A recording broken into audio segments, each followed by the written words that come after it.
Okay, now I'm back. Just went for a quick 5-mile run. I'm back. I'm ready to go. Okay. Next section. Matter of life and death. There have been out-of-control fans for as long as there have been sporting events.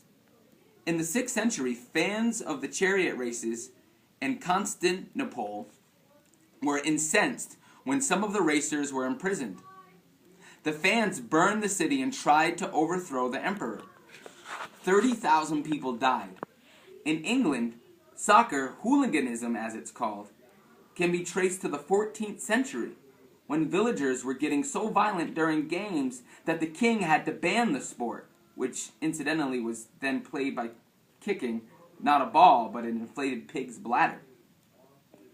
And today, fan brawls are so common that major cities around the U.S. have to put extra police officers on the streets after big games. So what is it that makes fans so, well, nuts? Some psychologists believe that it all goes back to a distant period in history when humans lived in tribes. These tribes fought each other for food, land, and power, and the battles were truly a matter of life and death.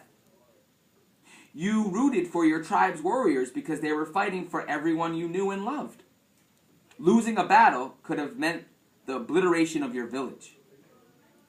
Cheering for today's warriors, that is, athletes, can evoke the same life or death feelings. That's why, in the excitement of a close game, winning may feel more important than it really is.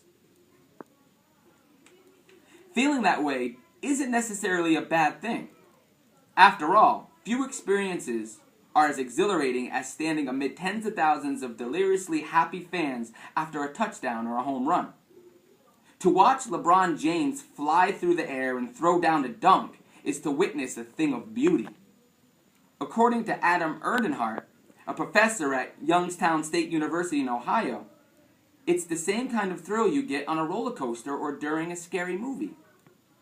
The problems occur when strong feelings linger hours or days after a game has ended and start to interfere with life. For example, some fans get so depressed after a defeat that they skip work or school. There have even been suicides. At this time, I would like you to go ahead and stop and complete another think-along.